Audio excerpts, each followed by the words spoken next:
Bismillahirrahmanirrahim. Dear students, today's our topic is kinetic theory of gases. We know the matter around ourselves is commonly present in the form of three states.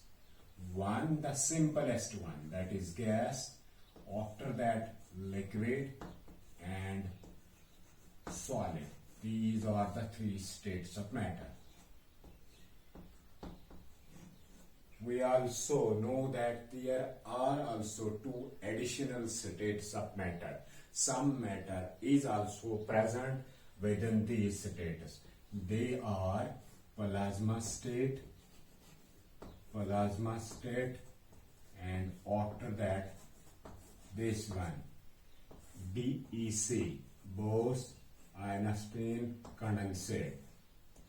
These two are just opposite of each other. Within this we know electrons and positively charged cores of the atom. They are moving without interacting with each other, without combining with each other. They are moving freely. Positive and negative charges are moving freely. Such a state.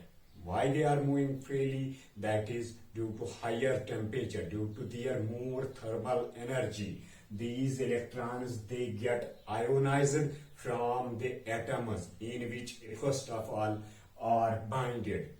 They get detached from, they are knocked from those atoms, and after that these positive cores and these electrons, they move independent of each other. Because within stars we know the temperature is of the order of 15 million degrees centigrade.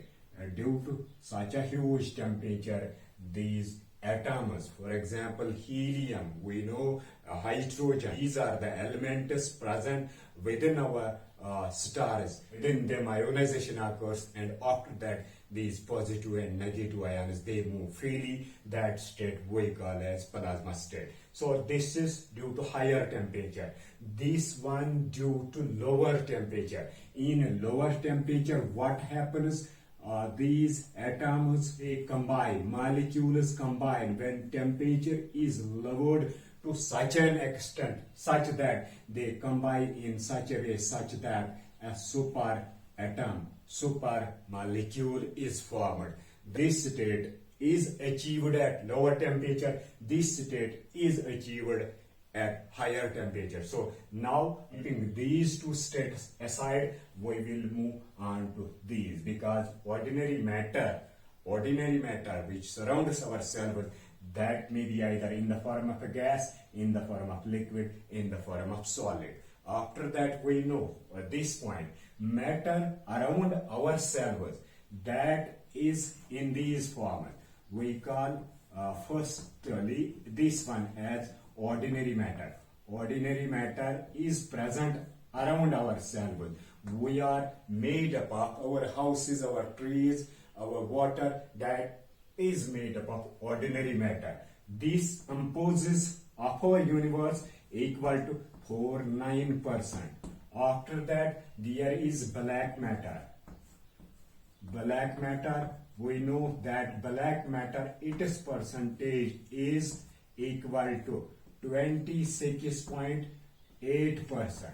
After that, the rest, that we call as black energy, that is equal to 68.3%. This is the matter in our universe.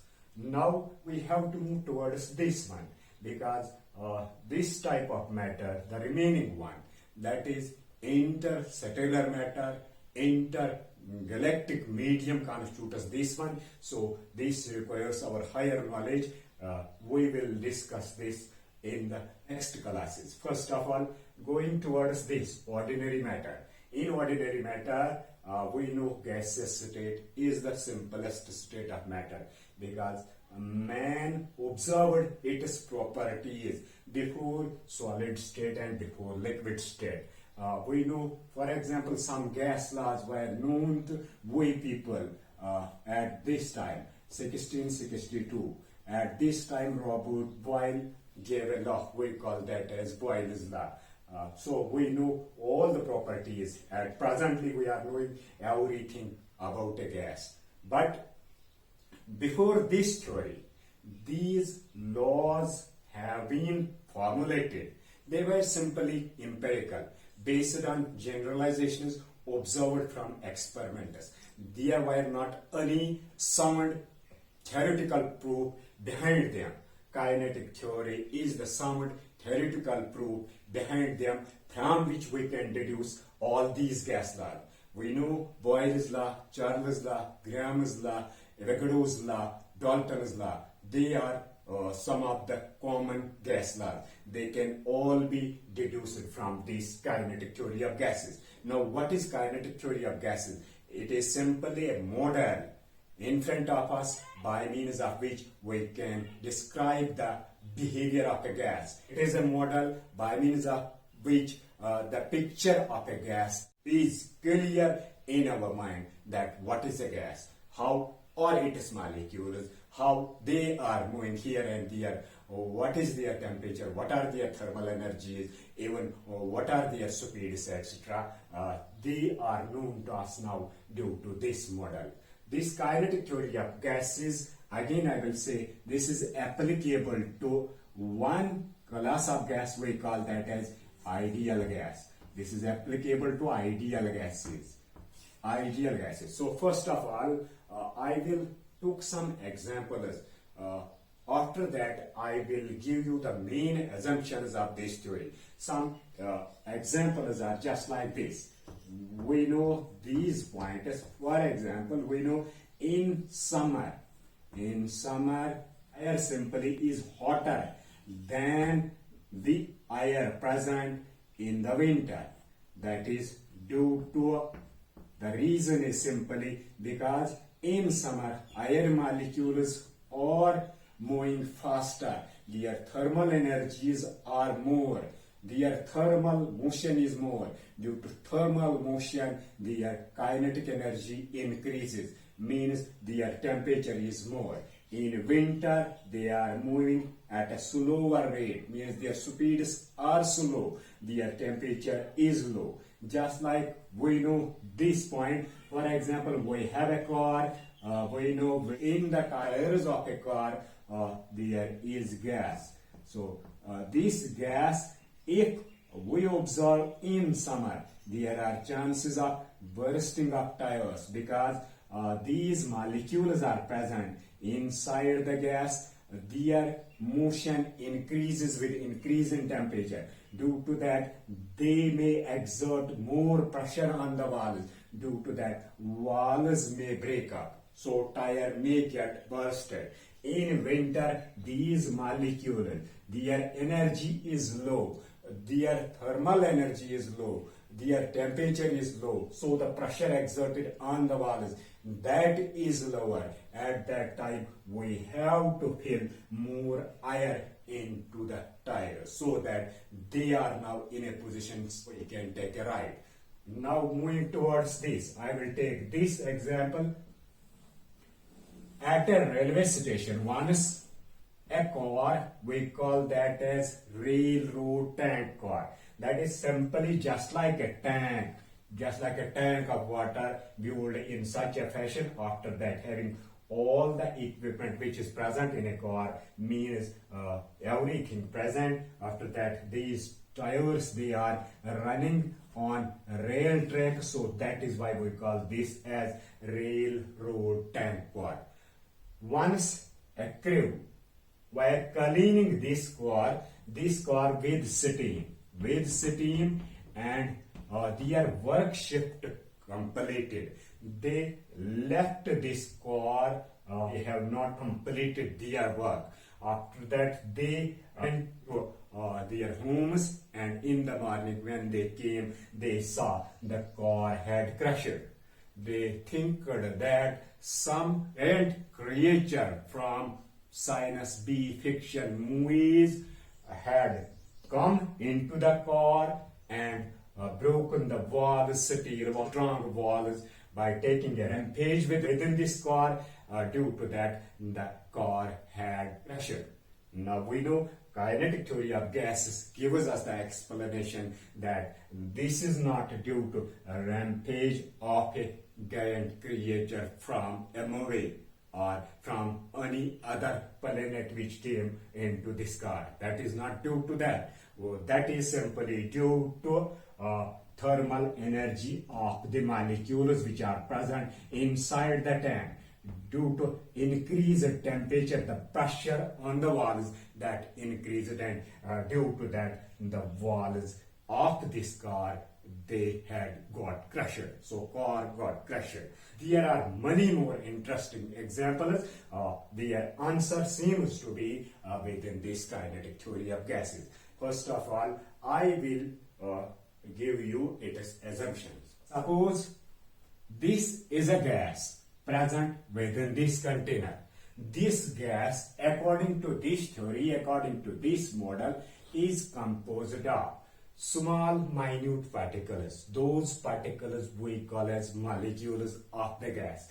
The whole gas is composed of minute particles. Those particles we call as molecules. The volume occupied by these molecules is negligible. That is very small fraction of the total volume of the container, means volume occupied by the gas. We know a gas occupies the volume of the container in which that is kept. So simply the molecules, if they are compressed, their volume is very small in comparison to volume of the gas. This is its first assumption.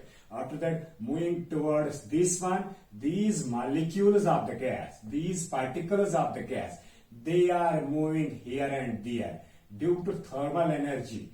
They are colliding with each other. They are also even colliding with the walls of the container. Now, due to their this thermal energy, due to their collisions, the pressure is exerted on the walls. Due to bombardment of these gas molecules on the walls of the container, pressure is exerted. So we call that as gas pressure. The third point is this one, the force in between. We call that force as intermolecular force. That in case of gases, in case of real gases, that is van der Waals force. So that is, according to this theory, that is negligible. That means there is not any kind of force present in between gas molecules. Due to that reason, they are independent of each other. They move here and there.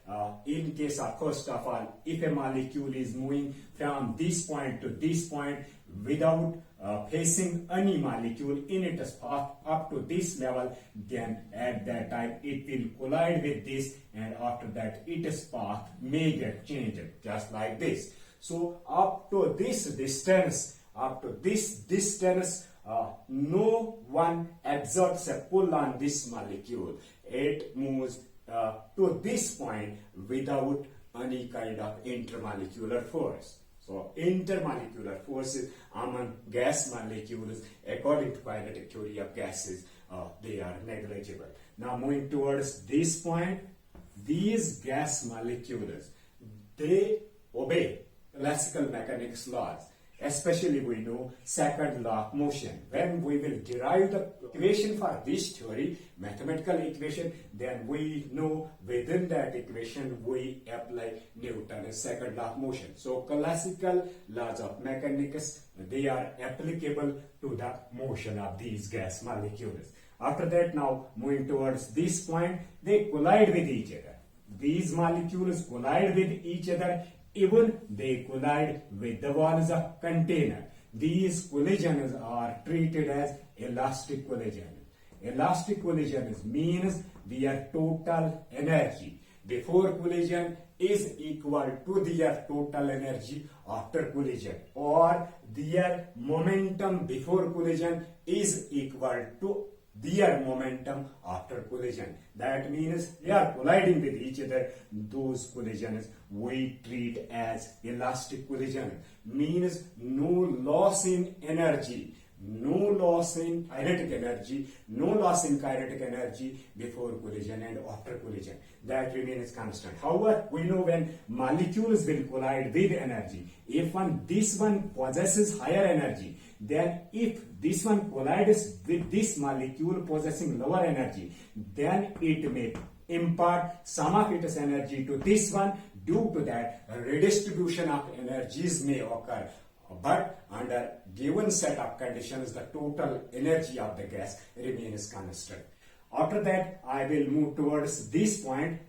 This sixth point say these molecules, when they collide with each other or they collide with the walls, then they impart force on the walls. We call that force per unit area as pressure. That pressure in kinetic theory of gases is also calculated as per this formula. We know pressure is equal to force per unit area. This force is calculated as per Newton's second law of motion. So classical mechanics is applicable to the motion of these molecules. Now again I will repeat some of the important points. A gas is composed of very large number of molecules. Those molecules are minute in size. We call those as S particles, those particles as molecules. These molecules make up the gas. The volume occupied by these gas molecules is negligible in comparison to the total volume of the gas, means total volume of the container. After that, the forces in between them, that is intermolecular forces, they are negligible. They are very small in case of ideal gases. Now after that, these gas molecules, they are moving here and there. They will move in any direction. They will collide with other molecules. Those collisions, they are treated as elastic collisions. These molecules, even during their movement from one point to another point, facing another molecule up to that extent, they will travel along a straight line. After that, their direction may get changed. During this collision time, they move along straight lines, and after that they may change direction. Overall, they have not any kind of restriction on their motion. Due to higher energies, due to thermal energies, some molecules may move faster, and even some molecules may move in a slowly fashion. Then we calculate their average energy. We call that as average translational kinetic energy. Similarly, some molecules, there is redistribution of energies as well as redistribution of molecular speeds. However, we will take their average values. That average value, according to kinetic theory of gases, simply if I will take this kinetic energy of gas molecules, that is directly proportional to temperature. This one, directly proportional to temperature. First of all, this generalization simply in terms of this way, E is equal to 3 by 2 RT. We call this as Maxwell generalization, because Maxwell and Boltzmann were the two scientists mainly involved in the formulation of this kinetic theory of gases in the 19th century. So this equation which we will obtain here, that is simply called as Maxwell generalization. This gives us the dependence of this energy, kinetic energy, average kinetic energy of the gas molecules with temperature, means average kinetic energy of the gas molecules that is directly proportional to temperature. So we know average kinetic energy of the gas molecules, that is equal to 1/2 of mv square, or I may write here mu square, that is equal to 3 by 2 or into T. Now after that, if I may write this one, u square is directly proportional, just like this, is directly proportional to T. Now U is directly proportional to square root of T. That means more temperature within a gas, more temperature within a gas, then they are moving at a faster speed, means their thermal motion is more. This can be obtained from kinetic theory of gases. It is general relation. It is a relation which is based upon these assumptions, these postulates. That general relation is this one. PV is equal to 1 by 3 mnc square. This one, mnc square. Or I may write here, I have written U, so I will write here U square. While U square is the speed of the molecules, velocity of the molecules, this one number of molecules, and this one mass of molecules. So this is the mathematical formulation of this theory. From this theory, it becomes the basis for the gas laws. Simply Boyle's law, Charles' law, means those all gas laws can be deduced from this equation. In the next topic, we will derive this equation.